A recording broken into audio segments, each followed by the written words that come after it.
maybe I should start by thanking the organizers that I can present this paper, which is on a different topic.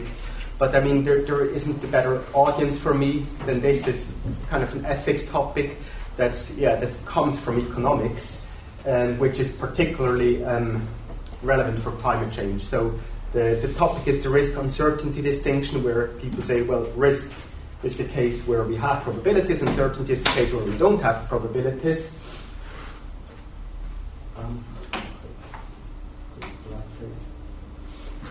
And the claim I want to argue for is that this distinction is irrelevant, and this has been particularly prominent in climate change. So many people say climate policy making is like the paradigmatic case of decision making under uncertainty.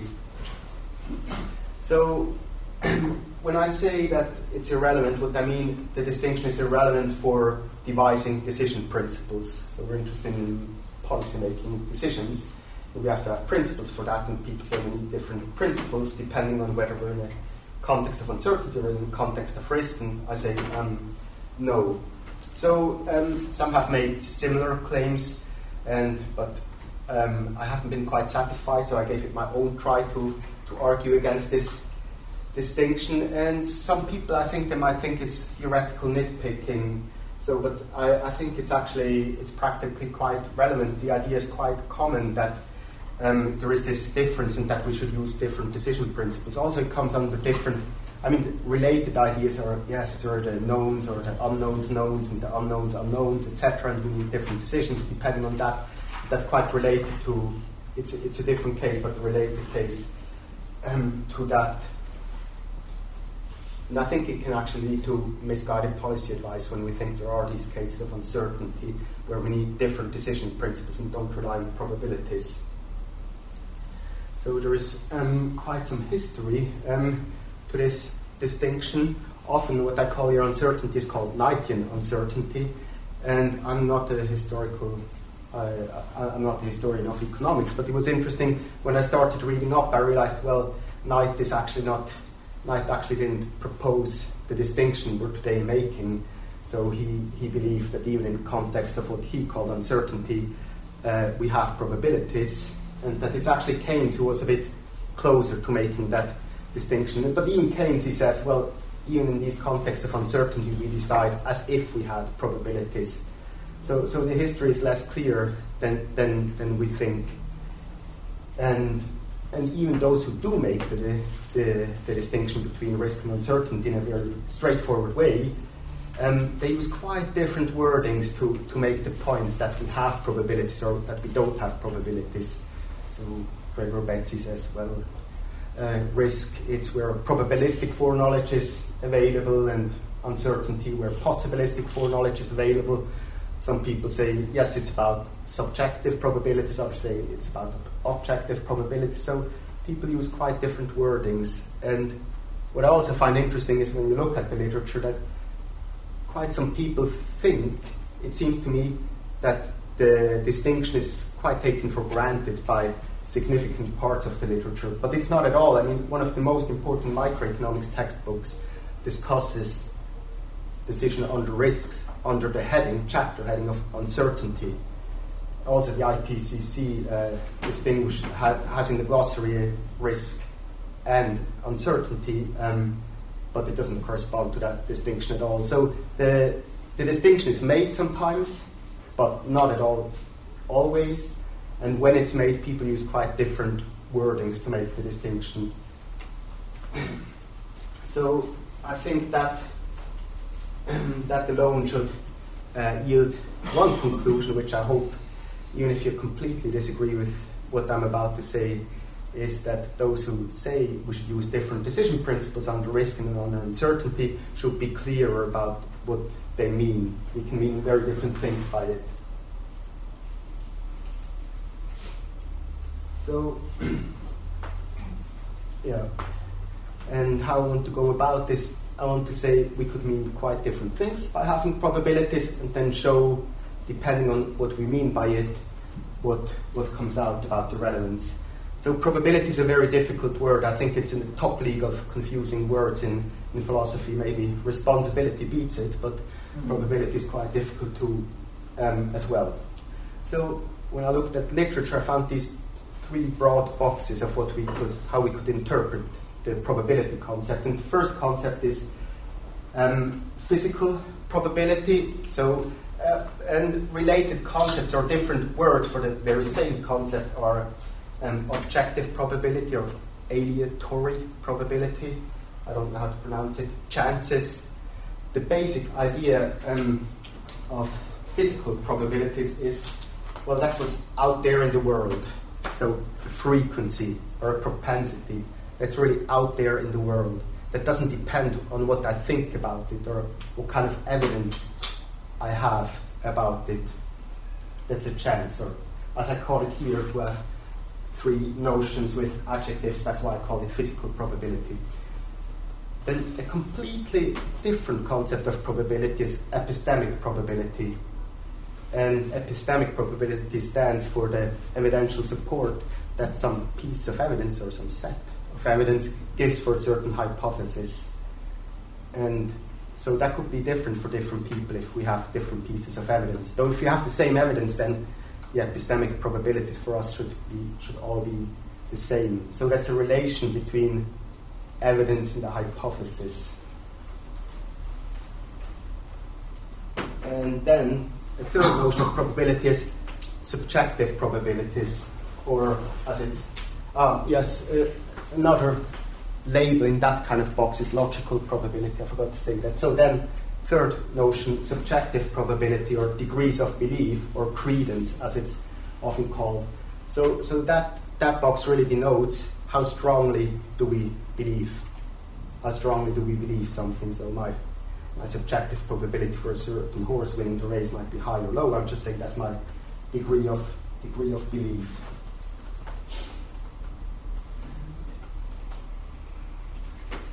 Oops. Yeah. So, and the point I want to make, there is no gradual distinction between these. These are really ontologically very different kinds of things. I'm not saying one is the relevant concept in general. I think for our we need all concepts in general. They're just very different kinds of things, but that we all call probability. And then when you look at how the people who make the risk uncertainty distinction speak about it, you often find that they're not willing to call any old extremely vague, unfounded degree of belief a probability. So they say, well, it has to be, for example, calculable. If we can calculate it, then we're starting to call it a probability. Or Rawls, Rawls makes this distinction, and then he said, well, yeah, probabilities that we're not extremely insecure of. Or Mullendorf, or I forget who it is, says, well, we need to be reliable. We need to be able to reliably estimate the probabilities in order to be in a case of risk rather than uncertainty. And this to me indicates, and I use an extremely, I just made up this label, epistemic credentials, to catch all these different things. So some people are not willing to call any old probability a probability and to be in the case of risk, but they say, well, it needs to fulfill some criteria. It has to have some precision, or it needs to be supported by a sound scientific model, etc. Then we call it a probability. Otherwise, it might be a hunch, or I don't know what we would call it. And other people might say, well, let's just call anything a probability that has epistemic credentials above 0. And so I want to make the side remark now. So that's my basic setup about how we might understand having probabilities versus not having probabilities. A quick side remark, I think one of the big confusions, it seems to me in this debate, is that the notion of subjective probability versus physical probability, and I said we could also call that objective probabilities. And then there is a completely different distinction between subjective and objective probabilities that people often use when talking about probabilities. So they have in mind a distinction between these two, that's gradual. So where objective probabilities are probabilities that are based on a sound scientific model, like that's well tested, extensive empirical data, intersubjectively agreed upon, versus subjective probabilities that are more like maybe based on gut feeling or whatever idiosyncratic degrees of belief. So that's one way to make the distinction between subjective and objective probabilities, and that's a gradual distinction. Whereas I suggested that, and that's just a labeling thing, there is also another distinction where subjective probability is just ontologically a different thing, it's degrees of belief, whereas these are frequencies, which is something different. So, and I think the fact that we can make these different distinctions causes a lot of confusion. Okay, so, now why is the distinction irrelevant? I quickly want to ask which kind of probabilities do we actually have? For example, we can imagine a case, how big our climate damage is if we manage to limit temperature to 2 degrees or 400 ppm. Do we have the probabilities regarding the size of these climate damages? And I claim, well, in the sense of subjective probabilities, well, yes, we can form beliefs about that. It's not difficult to have beliefs about that. The tick means we always have probabilities about such things. Or is Norway a democracy in 1,000 years? I say, well, yes, we can always have probabilities in the sense of degrees of belief about that. We might not necessarily have degrees of belief that have high epistemic credentials. Maybe it's based on like extremely little and extremely bad evidence. Same for epistemic probabilities. So is Norway a democracy in 1,000 years? Well, I mean, we have some evidence about that, extremely bad evidence, extremely little evidence. So, but I think we always have epistemic probabilities on such questions, or, how high is the chance of getting, to climate catastrophe, etc.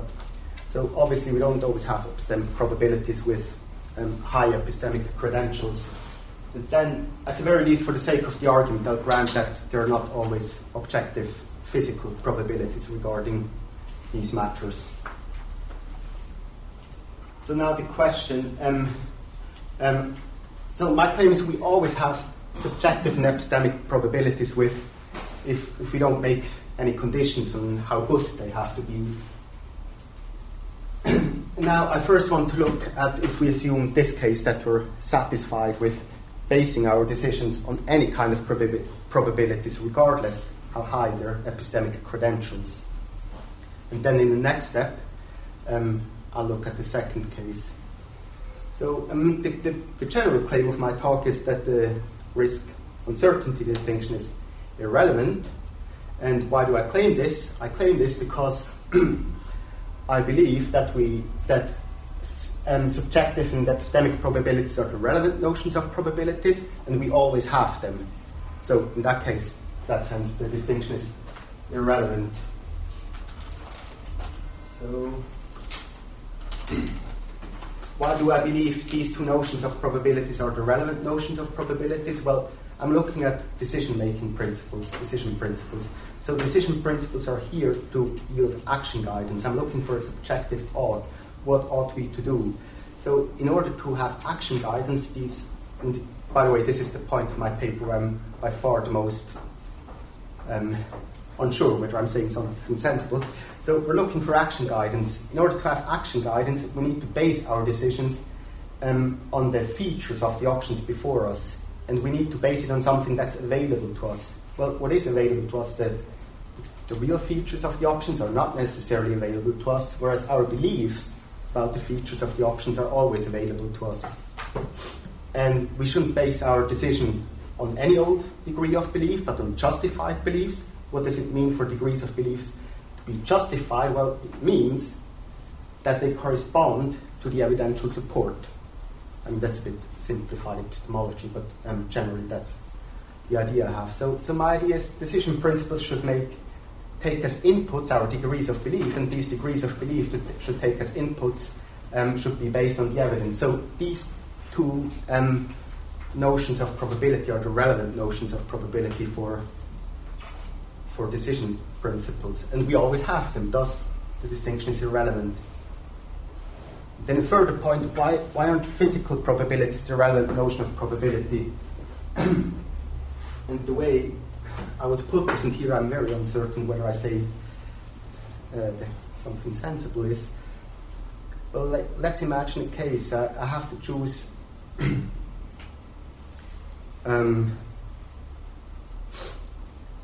my decision depends upon whether X happens or whether Y happens, and the epistemic and subjective probabilities regarding X and Y are the same, but the physical probabilities are different. Then it seems to me it doesn't make a difference for my decision. So how I ought to decide the subjective ought depends purely on the epistemic and subjective probabilities, even if the physical probabilities should be different. How much longer do I have? About 5 minutes, or? You're at 15 now. So oh, okay. Yeah. Oh, I would have had a slide. It's your personal economy of time. Yeah. Yes. Okay. I would have had a slide for that. Good. Yeah. Then I'll go through this last point differently. So quickly. So if we're happy to base our decisions on any probabilities, even if they have very low epistemic credentials, then the risk-uncertainty distinction is irrelevant. Now, some people might say, well, we shouldn't just use any probabilities to base our decisions on them, but we should only use probabilities that have sufficiently high epistemic credentials. And if the only probabilities we have are some vague hunches based on hardly any evidence, then we should decide as if we didn't have any probabilities. Then we're in a context of uncertainty, and we should decide as if we had no probabilities. And and my claim is, well, that's not true. So if the best available probabilities we have low credentials, then we should use these probabilities. So and the first argument isn't like an extremely trivial kind of idea. I mean, it's just, if the best available probabilities have low credentials, well, that's better than nothing. So more evidence is always better than no evidence. It's as if you told a half-blind pilot, if that's the only pilot you have, to close her eyes, rather than at least use whatever limited eyesight she has. And so the second argument I have for even using low credentials probabilities rather than no probabilities is that, or let's put it that way. So if we could make decisions, if we have decision principles that don't use probabilities as inputs, that were convincing, if we had convincing decision principles that don't use probabilities, then maybe there would be a good case for using these principles. But I believe there aren't any good decision-making principles that don't rely on probabilities. So there are some suggestions for decision principles that don't use probabilities, like the principle of indifference that first generates probabilities, as just assume all outcomes are equally possible, or maximin that just relies on a distinction between possibility and impossibility. And so I won't go through that now. I hope your whole comment doesn't rest on that. But I think they're very deficient, these decision-making principles, and that's for me another reason to use whatever probabilities we have, rather than forgo them, waste them. So that's why I think the risk-uncertainty distinction is irrelevant. Well, we always have probabilities in the sense of these low credential probabilities, and even if they have low credentials, I think we should make use of these. We should make use of these probabilities, not decide differently depending on. Yeah. So that's the upshot.